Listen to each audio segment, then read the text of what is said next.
Hi, everyone. I'm Anna Tristan, and this is the story of how I survived one of the most manipulative people I've ever met. 2 years ago, my life changed forever when I married into the Anderson family. At the time, I thought I was stepping into a fairy tale. I'm a financial analyst at Morgan Stanley, and that's where it all started, at a little coffee shop near Wall Street. Mark spilled his drink all over my brand new blazer, and what began as an embarrassing encounter turned into weekly lunches. Before I knew it, we were walking down the aisle. "Welcome to the family, darling." Those were the first words Patricia Anderson said to me at our engagement party. Dressed in a pristine Channel suit with pearls elegantly draped around her neck, she looked every inch the socialite she was.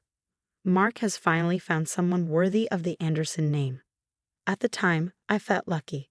The Andersons seemed like the perfect family. Patricia, Mark's mother, hosted extravagant dinner parties in their Greenwich mansion. His brother David was always cracking jokes, and Emma, his sister-in-law, quickly became my closest confidant. Our Sunday dinners at the mansion became a cherished tradition. One day, Emma and I were chatting over lunch when she casually mentioned Patricia's role in managing the family's finances. "Mom oversees everything, investments, accounts, you name it," Emma said. "She calls it protecting the family's interests." I shrugged it off. I'm sure she just wants everyone to succeed. Emma's expression darkened. "Just be careful, Anna. There's more to it than you think." I dismissed her words, focusing instead on my thriving career and the beautiful brownstone Mark and I had just purchased in Brooklyn. Everything felt perfect. But then, during Sunday dinners, I began noticing things. "David, honey, did you make that investment I suggested?" Patricia would ask. "Yes, Mom. Transferred the funds yesterday." "That's my good boy." Or, "Emma, what about those tech stocks we discussed?" Emma's face would tighten. "We decided to hold off." "Nonsense. I'll come by tomorrow and sort it out. Family must stick together." When I mentioned these dynamics to Mark, he defended his mother. "Mom's been managing family money for decades," he said. "She turned Dad's inheritance into a fortune. We're lucky to have her guidance." I nodded but couldn't shake the feeling that something was off. One afternoon, during coffee with Emma, I brought it up. "You know what's funny? For all the talk about investments, I've never actually seen a single report or portfolio statement." Emma stirred her coffee slowly. "There's something you should know." Before she could say more, her phone buzzed. Patricia was summoning her to the mansion. Emma left abruptly, but the worry in her eyes lingered with me. A few months later, everything changed. Mark lost his job after a sudden merger at his firm. With our brownstone under renovation and bills piling up, Patricia swooped in. "You can't possibly survive on savings alone, darling," she said. "The mansion has plenty of room." "It's temporary, Mom," Mark assured her. "I've already got interviews lined up." "Nonsense. Pack your bags. I won't take no for an answer." Living at the mansion seemed fine at first until Patricia cornered me in the kitchen one morning. "Anna, dear, we need to discuss finances.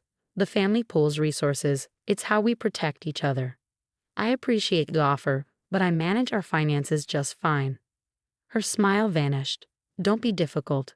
I just need your banking passwords to set everything up." "Sorry, but that's not happening. Our accounts are separate." Her eyes turned cold. "I see. Working in finance has made you distrustful. How disappointing."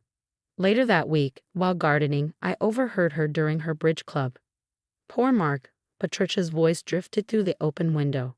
"He married her for love, but now I wonder. Did you know she refuses to contribute to family investments? Keeping her money separate, how suspicious." The whispers spread. At charity galas, conversations hushed when I approached. Even Mark began acting differently. "Babe," he said one night, "maybe Mom has a point. We're living in her house now."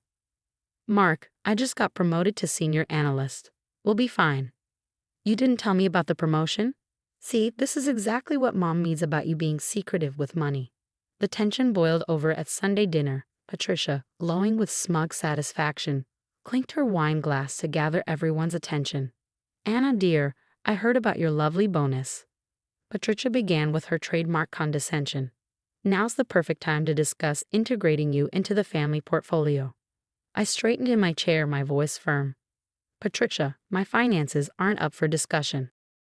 Her expression darkened. Ungrateful girl, living under my roof, enjoying Anderson wealth, while hoarding your own money. What are you hiding? I'm hiding nothing, I shot back, holding my ground.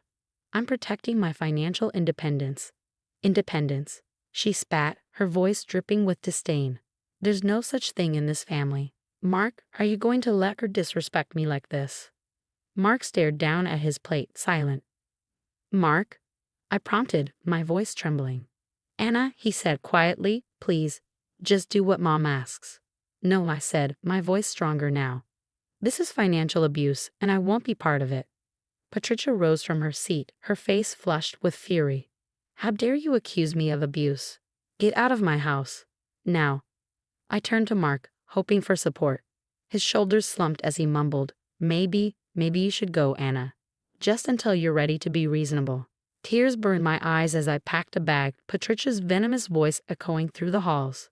She never understood our family values, always so selfish, that one. Emma caught me at the door. Anna, wait. Not now. Emma, I said, my voice breaking. I can't. As I drove away, my phone buzzed with texts from Mark.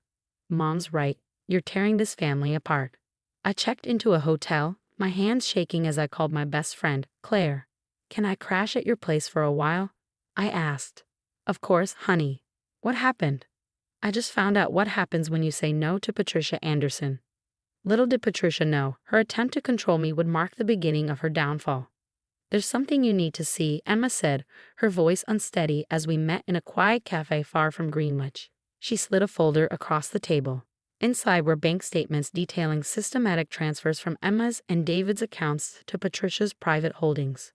She took everything, Anna, our savings, investments, David's inheritance from his aunt. It's all gone. And the family portfolio she keeps talking about? It doesn't exist. She's been using our money to maintain her lifestyle.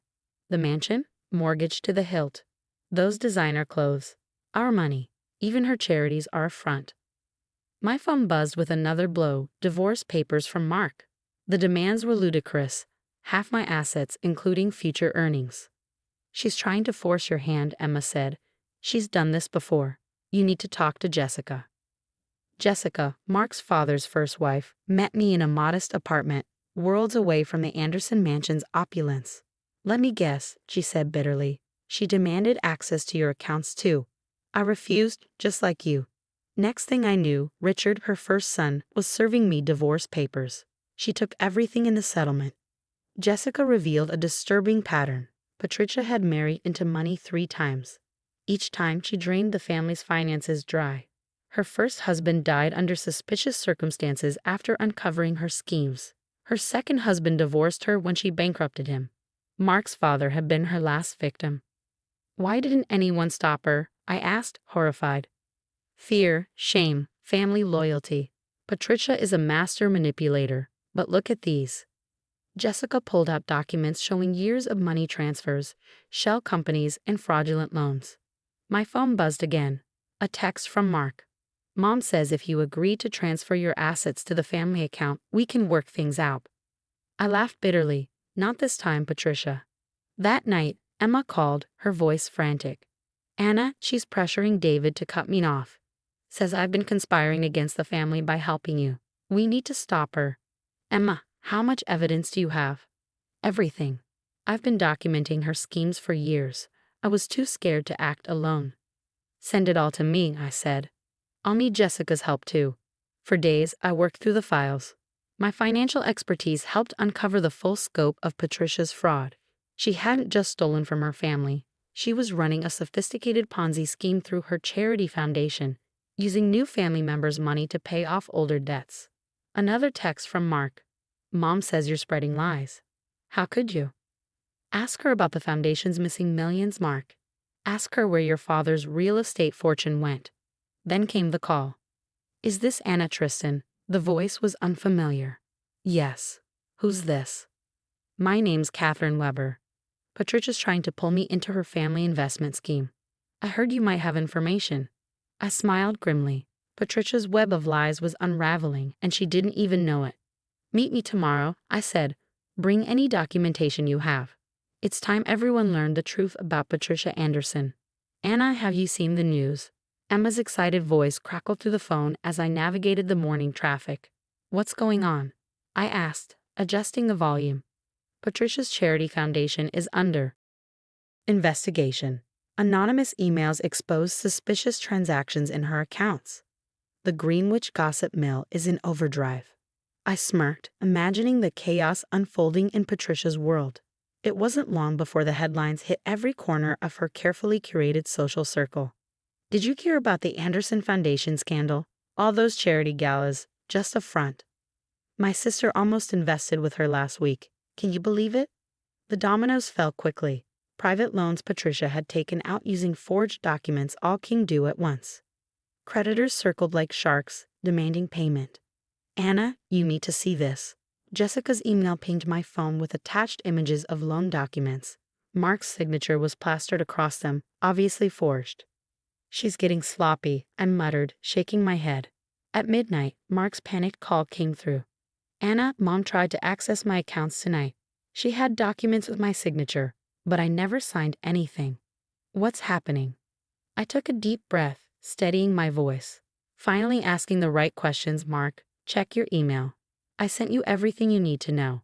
The FBI didn't need my tips. They had been investigating Patricia's schemes for months. When they called me in as a witness, they thanked me for my detailed financial analysis. You helped us connect several key dots, Miss Tristan. Anna, please.